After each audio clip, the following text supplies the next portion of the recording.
Vaughn Hillyard, you are at a Trump rally that they're not calling a rally because it's not the size of a rally, and it seems they don't want their rally to be compared to the size of the Harris-Walz rallies. But tell me what this event is. Is it people in a venue with a podium in the middle and remarks planned? Nicolle, this event is being billed by the campaign as an economic address. It's not a rally, despite it looking like one. And I just want to be clear. The campaign has structured events like this frequently over the years, right? The campaign sometimes has one idea of a theme, but then so often Donald Trump, he may refer to a few lines, in this instance about the economy, but then, as he so often does, go off a script here. This one is being billed as an economic address, frankly, after 3 weeks in which Donald Trump and his campaign have lacked a theme, have lacked focus. You heard Nikki Haley there bemoan the fact, but it's not just Nikki Haley. It's strong Donald Trump acolytes, those who have been ride or die with him through the years, including in these last months, who have been, I would say, gloomy over the prospects of this campaign, acknowledging that not only has Donald Trump suggested that the crowd size for Kamala Harris has been fake or questioned her race, but also even the message that he has attempted to deliver on policy and substance has been fraught and difficult. If you just take the economy, right? You have inflation here that is under 3% now. Compare that in 2022, when in October, right before those midterm elections, Republicans were largely running on the same message. At the time, inflation was 7.5 percentage points. If you look at the border crisis, right, there was a record number of migrants who were crossing into the United States in October of 22. Compare that to what is in place right here in the summer of 2024. It is a record low during the Biden administration for the number of border encounters by the Border and Patrol. And so this, for the Trump campaign, is coming at a time, another example, violent crime. We have seen year over year violent crime, homicides drop in major American cities here. So for Donald Trump, it is not just a contrast in terms of the visuals between the Harris campaign and his campaign, but also on policy, which his own team wants him to get back to. Right now, this is a difficult time because he wants to put the focus on the Biden-Harris administration, yet some of the numbers and some of the messaging that he wanted to run on here in these final 3 months are facing difficult numbers and difficult realities based off of pure statistics at this point.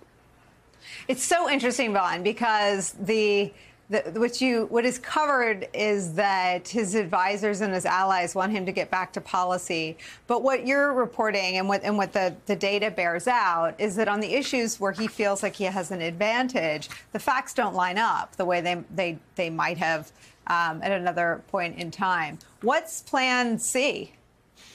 I think it's a good question, Nicolle, because let's be very clear. This campaign infrastructure that he has surrounded himself with, Susie Wiles, Chris LaCivita, Jason Miller, these are key campaign advisors that have allowed him to run on whatever message he has chosen to run on. Sometimes that means even standing on stage as January 6th defendants sing the Star-Spangled Banner, right? It has meant calling those individuals patriots, right? It has allowed him to bemoan the state of the migrant crisis and the number of migrants that are coming into the United States and that they're stealing your jobs. They're coming from insane asylums. They have allowed Donald Trump to run his own campaign messaging for the better part of almost 2 years now. And up until this point, it won him a Republican primary, and up against Joe Biden, it had him leading in polling in battleground states. But that's not the race he's running against now. And I think that is what all of us that are reporting on Donald Trump are looking at, but also those who are allied with him. I was just talking with somebody who is connected to that world who was questioning where do they go from here, because they could very well try to fire one of the key campaign advisors. But what does that do them? Because organizationally, infrastructure-wise, they have implemented what Donald Trump wanted in terms of a ground game operation, in terms of a focus on election integrity and putting resources towards being able to challenge election laws and potentially in the weeks after the election, challenge, voting tabulation. And so right now, this campaign, they have done what Donald Trump has wanted. And I think it is a question now, where does Donald Trump want his where does he want him to go? And I think this last week is an indication. And it's a question is, could anybody, Kellyanne Conway, could somebody get into his ear at this point and convince him that there is a different path forward?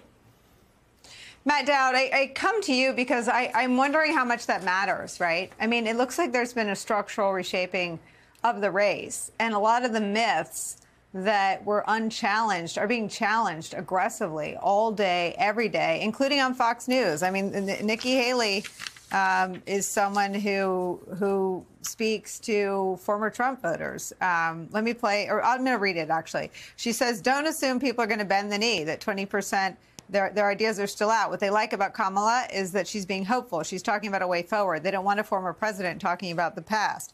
You've now got permission structures from evangelical Americans, from thousands, tens of thousands of Republicans who are saying voting for Kamala Harris isn't a Democratic or Republican decision. It's a patriotic decision. Let me play Georgia's former Lieutenant Governor Jeff Duncan making that argument. And I think it's important for us to remind ourselves, just because we vote for Kamala Harris in 2024 doesn't mean we are Democrats. It just means we are patriots. What story do you want to tell your kids and grandkids? Do you want to tell them when they ask about this election, when they ask about this chaotic period of time, this temporary moment of insanity for the Republican Party? Do you want to tell them that you voted for a morally bankrupt person, a womanizer, an indicted felon, a convicted felon, just because he had an R next to his name? Or do you want to tell them that you had the courage to vote for somebody that was morally decent, that was a steadier hand, that you disagreed with on a handful of policies? I hope that answers that you had the courage to vote for somebody that is decent. Matt Dowd. You know, I think this is an important conversation because I think the thing that has not been talked about enough is the actual psychic shift of this race in a fundamental way that seldom happens in politics, even especially this close to Election Day. What happened a few weeks ago is Joe Biden stepped back and then pushed and then said he endorsed Kamala Harris in this race. That was like him stepping on the fault line of our politics, and the tectonic plates fundamentally moved. And when those tectonic plates moved, what happened is the facts that were on the ground began to line up with people's feelings, because what held back the Democratic ticket wasn't the facts. The facts were always there. It's how people felt. And for some reason, this psychic shift from Joe Biden, where people felt sour, where people didn't feel right, where people begrudgingly said, I'm going to do that, I'm going to vote for that, all of a sudden changed. And what happened dramatically? Vice President Harris's numbers, favorability numbers, have improved by 20 points in 3 weeks. 20-point improvements in her favorability numbers.